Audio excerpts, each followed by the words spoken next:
Ndugu zangu, ninayo furaha ya kuwatakia heri ya sikukuu ya Noeli.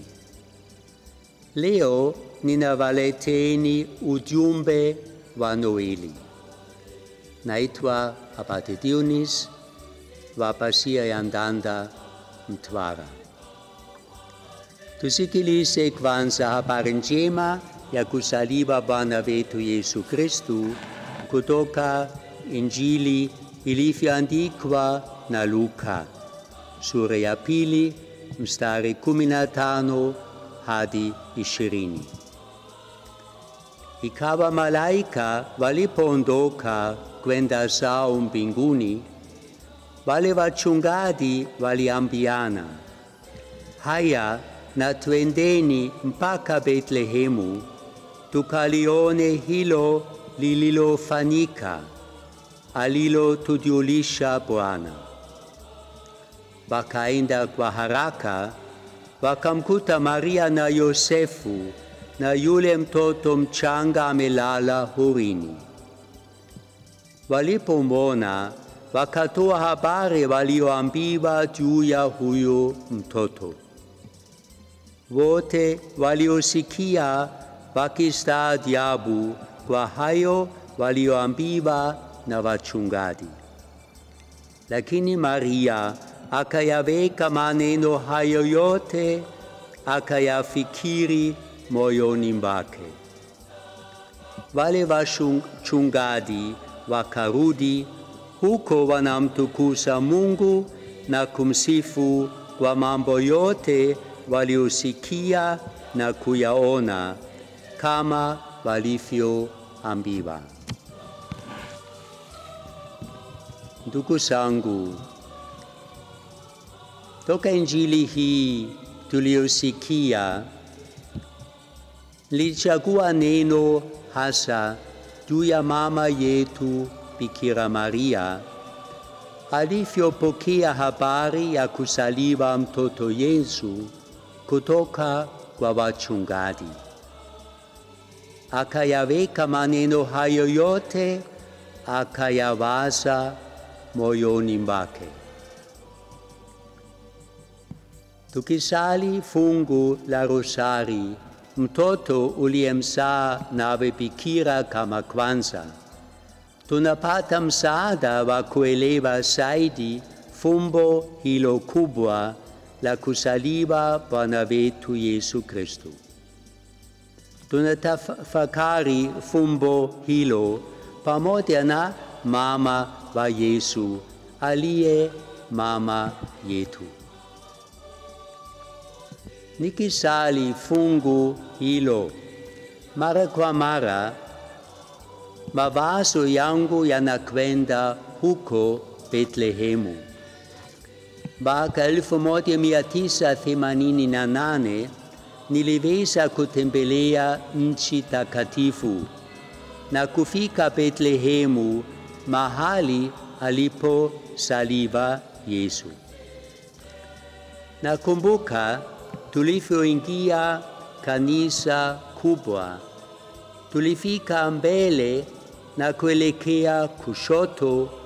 Baadaye tulishuka hatua chache na kufikia mahali pa kumkumbuka Bwana Yesu kuzaliwa kwake. Ishara yake ni nyota kubwa iliyochorwa sakafuni. Pale tulipiga magoti kwa heshima kubwa ya kumwabudu mtoto Yesu aliyezaliwa pale miaka kama 2000 ya nyuma. Nilisali, E Yesu, nakushukuru kwa kufika hapa duniani na kuzaliwa kwetu. Mara tuliimba, amezaliwa leo mkombozi wetu, tumshangilie leo. Akina mama wakipiga vigelegele.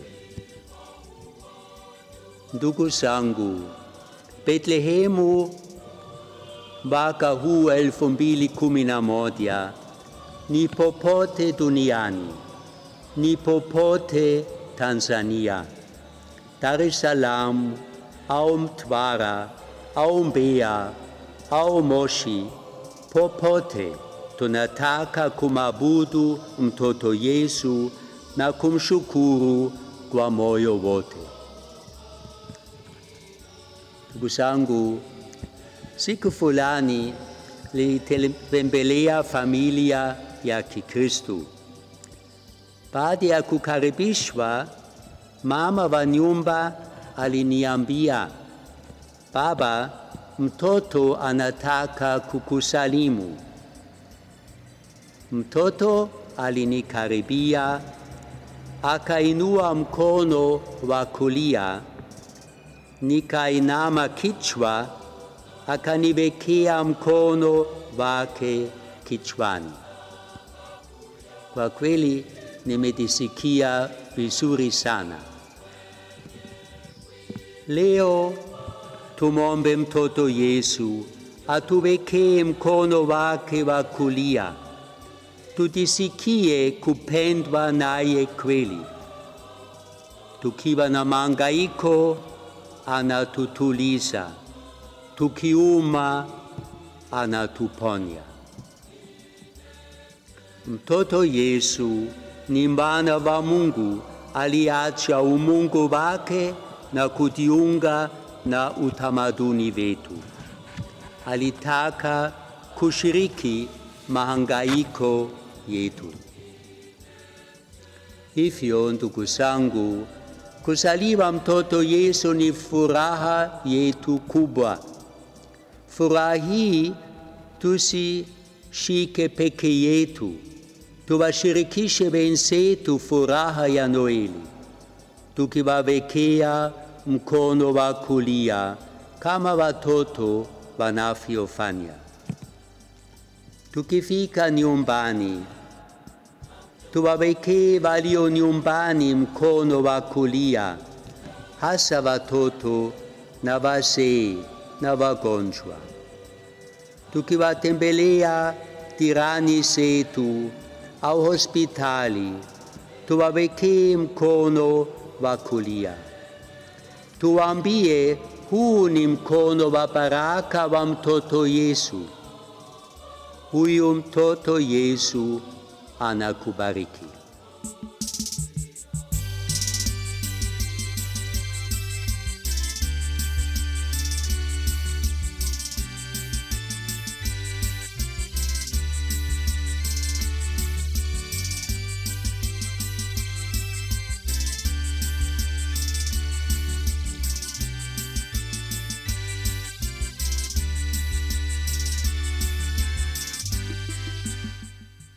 Your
Ndugu zangu, tukiangalia ulimwengu wa leo, tunakuta katika nchi mbalimbali hali ya vita.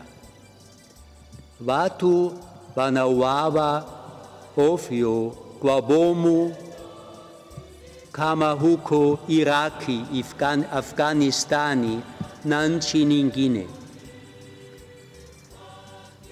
Wanawaua waamini wenzao, wananchi wenzao. Tujiulize, mpaka lini uasi huu utaendelea?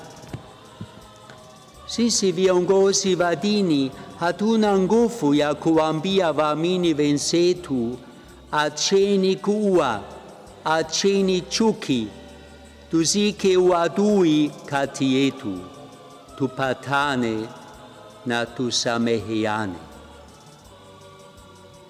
Noeli ya mwaka huu iwe sikukuu ya kumlilia mtoto Yesu, tupate amani. Yeye aguse mioyo ya watu, awawekee mkono wa kulia wanaojiandaa kujiua wenyewe na kuwaua wenzao, waweze kuacha uasi na wawe tayari kusamehe. Tuwaombee kwa nguvu zetu zote wauaji hawa, wakatae wakilazimishwa kuwaua waamini wenzao, wananchi wenzao. Watambue kwamba hii si njia bora ya kufika mbinguni. Ndugu zangu, malaika walitangaza usiku wa Noeli amani kwa watu wenye mapenzi mema. Maana yake wanaomwelekea Mungu, wanaomtegemea Mungu, walio wazi mbele ya Mungu. Uwazi huu tunajifunza kwa kuwa wazi kwa wenzetu, tukiwa watu wanaopenda ukweli na kuacha uongo. Mtoto Yesu amezaliwa Betlehemu ili apate kuzaliwa mioyoni mwetu. Tuliunganika na Yesu mara ya kwanza katika ubatizo wetu, tulipobatizwa kwa jina la Baba na la Mwana Yesu na la Roho Mtakatifu. Tulifanywa mwili wake, yeye akiwa kichwa cha mwili huo. Tulipoadhimisha sikukuu ya komuni ya kwanza, tulimpokea Yesu mdomoni ili aweze kukaa mioyoni mwetu. Yesu alisema, aulaye mwili wangu hukaa ndani yangu, nami hukaa ndani yake. Yesu alitaka kukaa ndani yetu ili atugeuze kila siku, tufanane naye zaidi na zaidi katika kufikiri, kusema na kutenda. Hayo yote yaliwezekana tu kwa sababu Yesu alizaliwa Betlehemu. Tutamani kumpokea Yesu kila siku katika mawazo na katika Ekaristi Takatifu. Ndugu zangu, mwisho natoa wito kwa wote tunaomwamini Mungu. Tusitumie dini kwa kujiua wenyewe na kuwaua ndugu zetu kwa bomu na baruti. Ikiwa ndugu wanaamini hivi kwamba dini inawasukuma kuua, tuwaombee tukipiga magoti mbele ya mtoto Yesu kwa unyenyekevu wote, na tuombe. Ee mtoto Yesu, uweke mkono wa kulia juu ya ndugu wanaotaka kuwaua wenzao huko Afghanistani au Iraki au katika nchi nyingine. Uwaokoe na chuki yoyote, uwatulize ili waweze kuishi na wenzao kwa amani. Amani ya mtoto Yesu iwe nanyi daima. Nawatakia heri na baraka ya Noeli. Niliyewaletea ujumbe wa Noeli ni Abate Dionis, mkuu wa Benediktini wa Pasia ya Ndanda, Mtwara.